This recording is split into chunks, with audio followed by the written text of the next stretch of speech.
Have you noticed how fast the world is changing? Just mere 3 months ago, a video about nuclear war could be made only by Discovery Channel, BBC or Johnny Harris, because they don't really need a reason. And now it's a completely normal and I would even say relevant topic. Anyway, some people could say, "Oh, what a half-wit, stop scaring people, you blue-faced hypebeast." But there is one big but.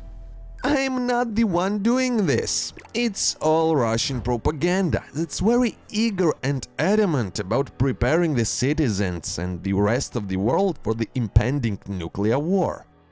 Это или закончится совсем плохо для всего человечества, или мы победим. Вы получите ядерный удар. Она будет ядерной. И нам все равно, сколько уничтожать стран. Или мы проигрываем на Украине, или начинается Третья мировая. И если вы считаете, что мы остановимся на Украине, подумайте 300 раз. Это всего лишь один туз, а Англии нет. Раз и навсегда.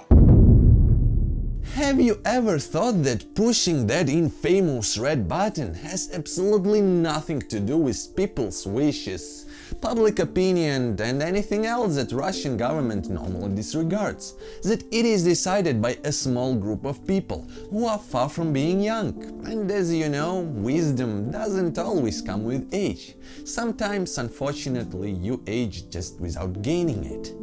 And sometimes people just have nothing to lose. А зачем нам такой мир, если там не будет России?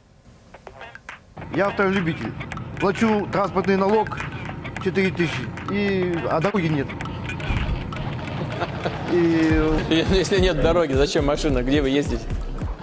And for real, if we use this logic, then why does Russia need nuclear weapons if there is no plan to use them? It would be nice to believe that it's just for scaring purposes and not meant to be used. Like, see, Russia has them, so Biden think twice before pissing in our hallways.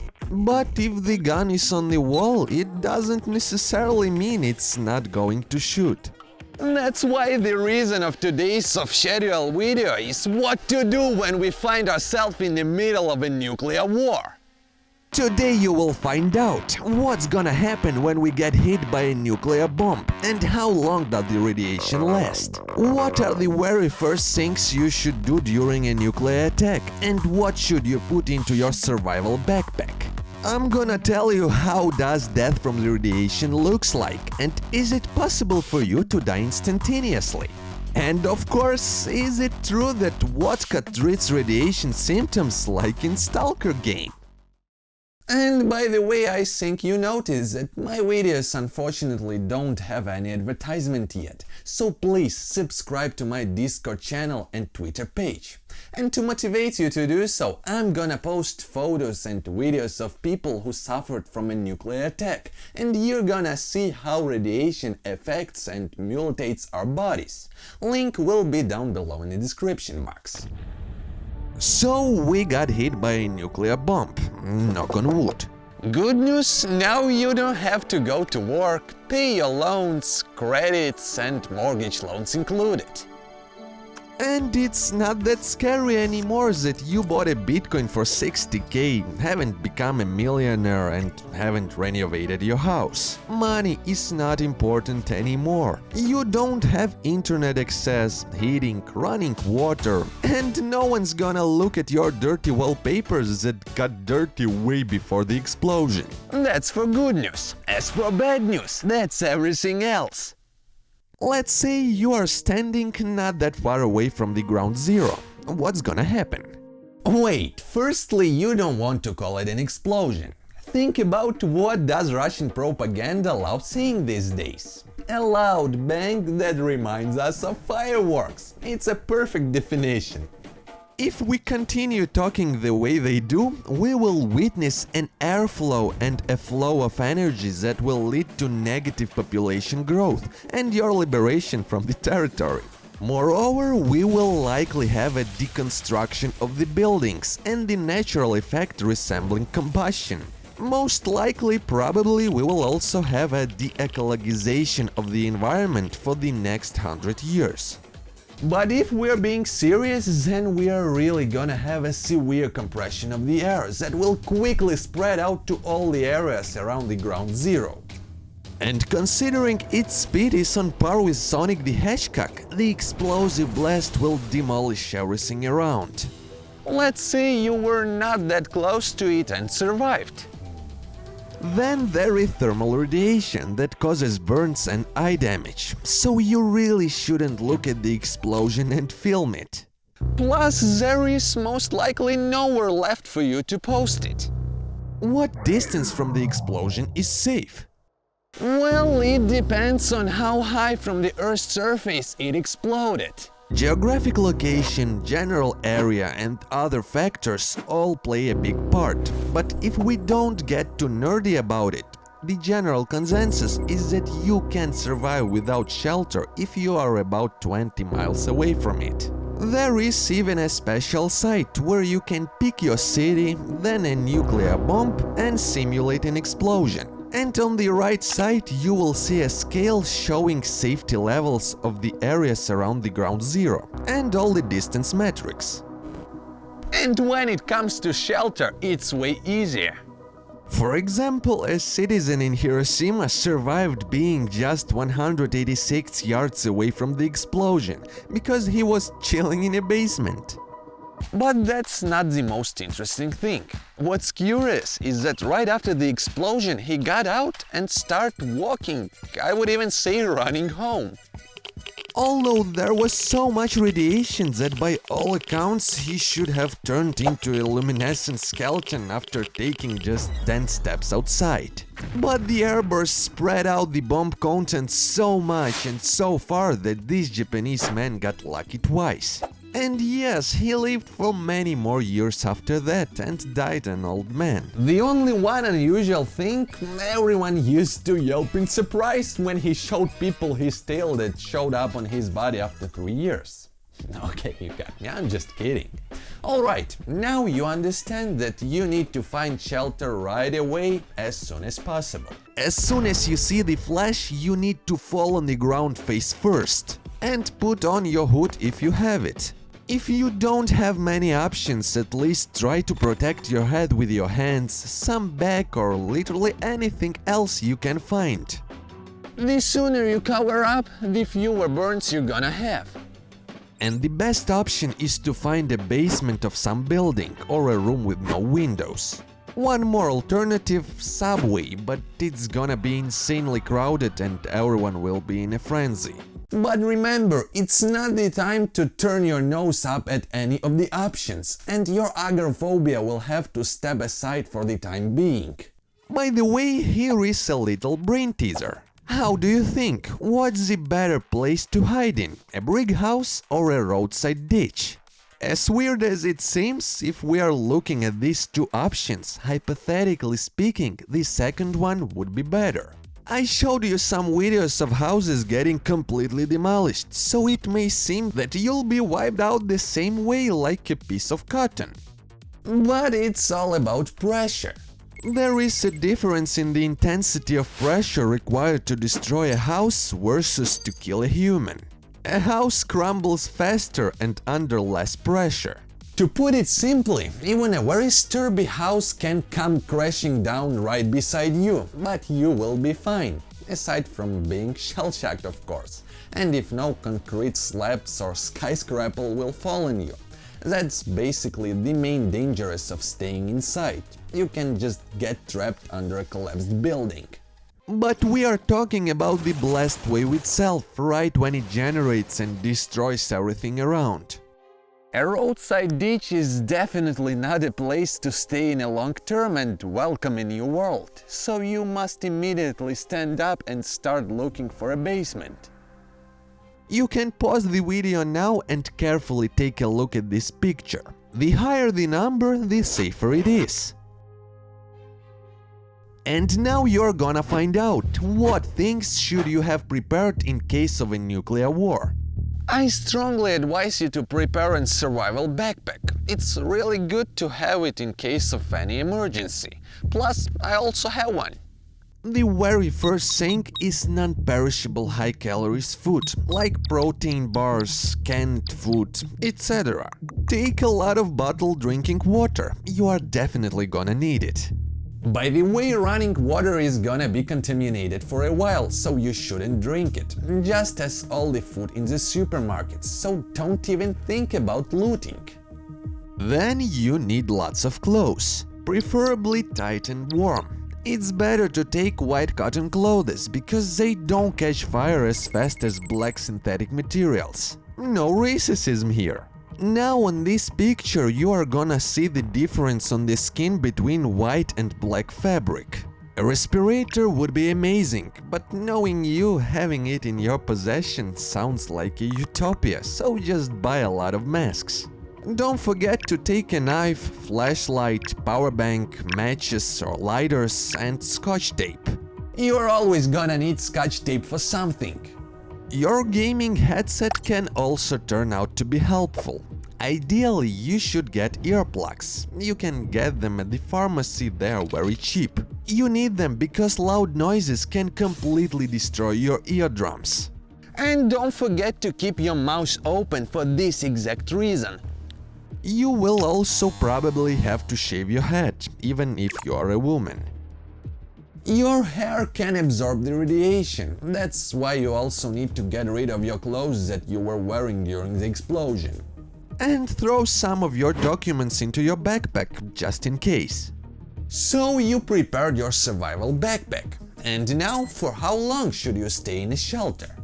24 hours after the explosion, the radiation level is almost 1,000,000 times lower than it was the second it happened. But don't rush, it all depends on where and how a bomb falls, how far from the surface of the Earth it gets detonated. It could take a couple of days or a couple of weeks till it's safe to get out of your chosen shelter. You are obviously not gonna have a restaurant down there in a basement, so no one's gonna cook breakfasts and lunches for you, so you wouldn't be able to chill there for 2 weeks. But the longer you manage to stay here, the better. I'm better. I'm better. I am better. And now the most interesting part, radiation. It's good if you manage to avoid the first 2 problems, explosive blast and thermal energy, but radiation spreads far, very far. It's all about those radioactive clouds that could be carried by wind basically anywhere to another city or even country. But why is radiation dangerous? I'm gonna explain it in simple terms. An atomic nucleus consists of protons and neutrons. And now imagine that the nucleus starts throwing them away because it's in an unstable environment, or the energy is released in the form of electromagnetic waves. It's all radiation, and there are a couple of types of it. Alpha radiation. These particles have as much motivation as you when you need to do something important, so they don't fly out very far, just a couple of inches, and then they're like, that's it, we are done. And they can be stopped with a piece of paper. Beta radiation is stronger, but can be stopped with a window glass, for example. And now we get to gamma radiation that has the highest penetrating ability. You need something more substantial to hold it off, a lead plate for example, or a very sturdy concrete wall, or else it will sweep through your skin, get to your organs and rearrange everything inside. I will tell you about it. Anyway, the bigger and the thicker the material that's protecting you from the radiation, the more radiation it's gonna absorb. So radiation doesn't poison you in the usual sense of this word. Imagine looking inside your body where your cells are in the constant process of being born and dying. It's like a factory, it's working 24/7. And then you get a surge of radiation. Your skin can't hold it off in any way. Radioactive particles are acting like drunk senior students playing bowling and just kick out the electrons from the atoms you consist of. Well, so they kick them out, so what? But then those free electrons and atoms aimlessly wander and interact with your proteins, fats and DNA. And eventually you have more toxins in your body than there are homeless people in Portland and San Francisco. And your cells get damaged and can't function the way they used to. So basically you are all broken inside, but you won't even feel it. Maybe just the taste of blood in your mouth if the radiation is too severe. And speaking of mutations, if your genes get damaged, your DNA repair system will be filling out the damaged areas with all the building materials it has around. But there is no guarantee it's gonna be all the correct materials. That's how mutations happen. If your DNA gets too damaged, the cells might decide to self-destruct. Radiation therapy and cancer treatment are partially based on this. That's how it works. The DNA of cancer cells get damaged on purpose, and these cells basically kill themselves because they realize that they can't deal with this shit. This is how fascinating our bodies are. So to answer the question whether our genes change because of radiation or not, yes. And will you become an enormously strong super mutant or grow a third arm to help you hold your energy drink, vape and computer mouse? Unfortunately or fortunately, no. And of course we can't avoid this question. How does the guy see the world under radiation? The dose of radioactivity absorbed by biological tissue, that is, by you, is measured in grays. For comparison, those couple of seconds of radiation you get while getting an X-ray amount to this, and that's not a lot. So if you lost your X-ray results and biting your nails because now you had to do it again, don't be afraid, you're not gonna die from cancer. At least I believe so. But if the dose gets to this number, that will resemble a flu. You will have a fever, your nose will be runny and you will feel fatigue. At 1 gray, your blood cells will start dying. You can get a blood transfusion to stay alive. At 2 grays, you will be burns and your skin will be flaky. If it gets over 4 gray, that can be deadly and the headache will be accompanied by vomiting and diarrhea. Anything beyond that point is a certain death. Just depends on how much you will suffer and how quickly you will die. At 8 grays you will die within 2 weeks, and at 30 grays or more you will die within 1 or 2 days. Over 100 grays you will be 6 feet under within a couple of minutes because your brain neurons will be dead. How long will the radiation last? The number of radioactive nuclei always declines, and the speed of this disintegration is called half-life. And by the way, you definitely heard this phrase before. That's the name of the game Half-Life. So now you can brag about knowing the real meaning of this name. Half-life is the period during which the radioactive nucleus will decrease by 2 times. To put it simply, in an hour they will decrease by 2 times, in 2 hours by 4 times, in 3 hours by 8 times, etc. But they are not gonna completely disappear. But as you already understood, half-life is a division by 2, so this shit will never fully disappear, but there wouldn't be a lot of it. As for alcohol, will it save you from radiation? I regret to inform you, but the answer is no. It's a pity, really, because there was so much talking about drinking the glass of something alcoholic and cleaning out your system. So if you have acquaintances who lived or still live near Chernobyl or Hiroshima or some power plants and have been drinking vodka every day because of it, then tell them it was all in vain and they are just alcoholics. A separate story about iodine. I will make this very simple and just say that iodine can actually help. Iodine from pharmacies is needed to help your thyroid gland fight off the bad iodine, which it can also mistakenly welcome. Your thyroid gland can't really tell anything apart, but iodine won't save you from other isotopes. For example, radioactive strontium is stored in your bones and cesium in your muscles. So that iodine from pharmacies can really somewhat help you, but just remember that it won't cure everything. I have never said it before, but I really hope that the advice from this video will never be a revealance to anyone. I hope we will get justice and peace soon, but for now just go and check for a nearest basement, you know, just in case. And also I recommend you to watch about nuclear winter, just do it yourself. And that's all for today. Repost this video and send it to your friends. Even if it won't save their lives, at least it will help to promote our small channel. Like it, write down in the comments what do you think about upcoming nuclear war. And as always, see you in the next video.